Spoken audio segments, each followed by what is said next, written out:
Graça e paz, amados irmãos, que Deus abençoe a vida de cada um de vocês. Queridos, o povo de Deus, ele é unido. O povo de Deus está sempre ajudando ao outro, não tem inveja, defende o seu irmão como se fosse a si mesmo.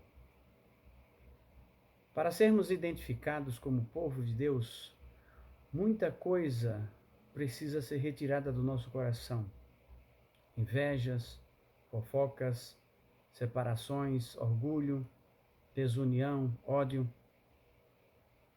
O tema de hoje é a união do povo de Deus.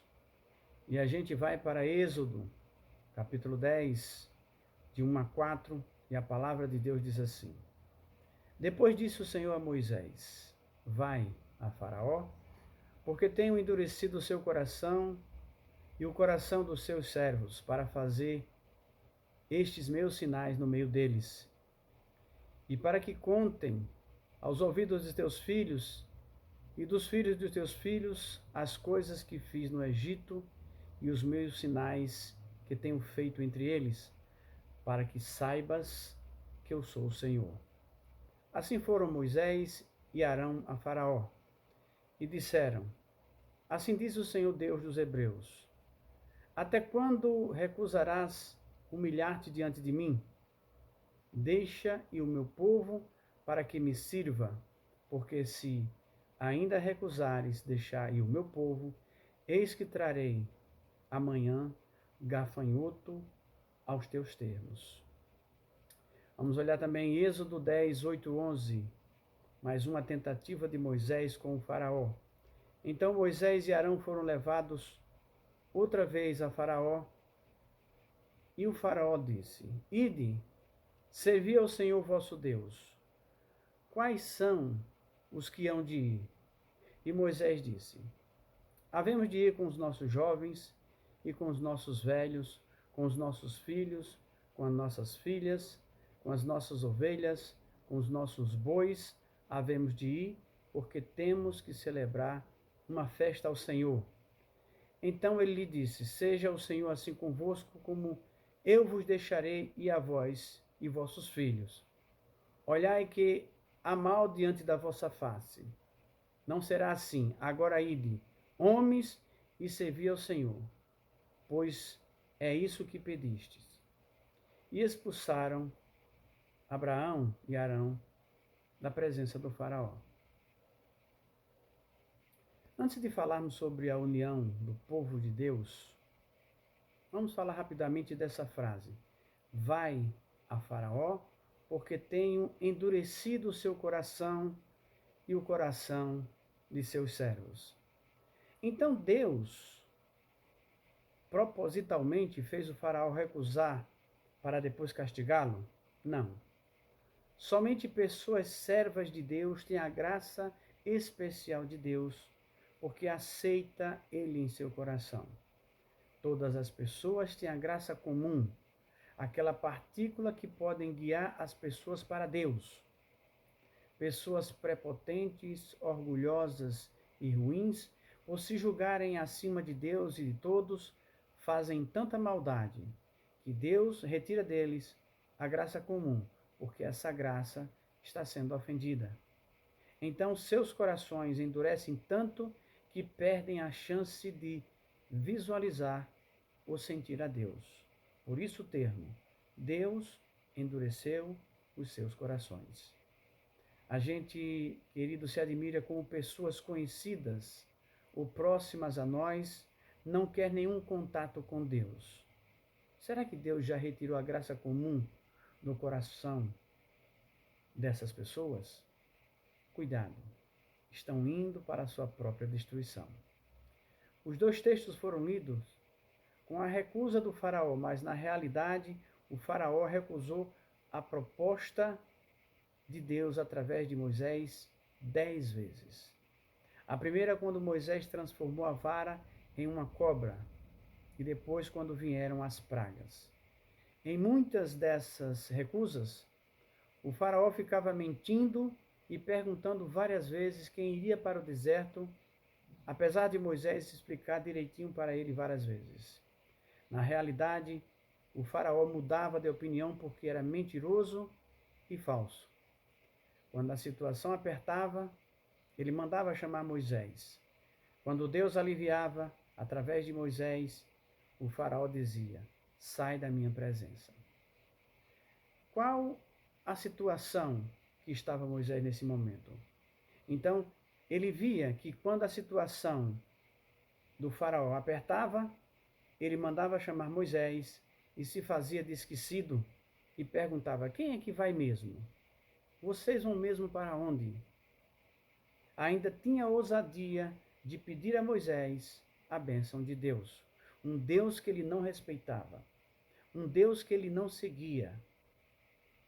No versículo 27 do capítulo 9, ele diz assim: desta vez eu pequei. No versículo 16 do capítulo 10, ele diz: pequei contra o Senhor teu Deus, não meu Deus, e contra vocês. Me perdoem, orem por mim também. Até mesmo quando morreram os primogênitos de todo o Egito, e o faraó foi obrigado a liberar Moisés com seu povo, ele disse: abençoai também a mim. Todo o Egito havia sido arruinado através das pragas. Todo o Egito havia perdido os seus primogênitos. Moisés iria retirar do Egito 600.000 escravos, fora as crianças. E o faraó diz: abençoe a mim também. É claro que todas essas expressões, pequei de novo, me perdoe, me abençoe, eram tudo mentiras e falsidades. Mas todo o processo do faraó tinha um objetivo no meio daquelas pragas que ele enfrentava: separar o povo de Deus. Uma hora ele dizia: pode ir você e sua família para o deserto. Outra hora ele dizia: só os homens podem ir para o deserto. As mulheres, as crianças e tudo o que o povo de Israel tinha ficava como refém, obrigando os homens a voltarem para o Egito. Mesmo que naquela época somente os homens participassem do culto, eles não iriam deixar para trás mulheres, filhos e tudo o que possuíam. Outra hora dizia assim: leve as mulheres e as crianças. Nunca deixava o povo ir embora por completo. O faraó queria, porque queria separar o povo de Deus, ou deixar sem condições de sobreviver. Mas Moisés tinha dito ao faraó: não ficará uma unha aqui, todos vão comigo.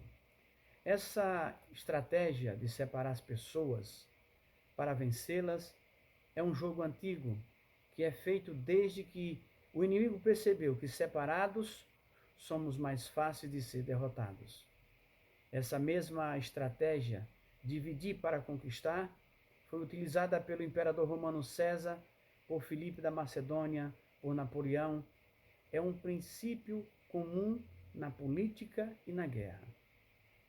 O uso dessa técnica consiste em evitar que as pessoas se entendam para não fazer uma oposição forte demais a elas. O filósofo Nicolau Maquiavel cita como uma estratégia militar de guerra para vencer o inimigo. Era dessa maneira que o faraó, orientado pelo inimigo, queria separar o povo de Deus ou destruir o povo de Deus. Você acha que o povo desse tempo agora não sabe dessas coisas? Você acha que os grandes empresários políticos desse tempo não usam essas coisas? Se vocês vissem detalhadamente as orientações em livros dessa técnica, ficariam espantados. Primeiro, estimular divisões entre as pessoas. Segundo, levantar desconfiança entre o povo. Terceiro, promover ou dar poder a quem fornece informações. Tudo para as pessoas se separarem. Para que mesmo que a gente fique reunido, não sejamos unidos. Por mais sem inteligência que um faraó seja, se ele não convencer a maioria, ele vai querer saber quem tem poder de liderança para perguntar: quantos vão com você? De quanto você precisa para conquistar mais pessoas? até chegar ao ponto de muita gente defender a ideia dos outros, achando que é sua. O faraó vai fazer uma proposta para cada um de nós. Qual é a melhor maneira de destruir um povo? Qualquer povo. A regra de sempre: dividir. Se conseguirem, ficaremos descredenciados ou sem dignidade para falar e as pessoas vão ter dificuldades para acreditar em nós. Jesus falou isso quando duvidaram se ele era realmente filho de Deus.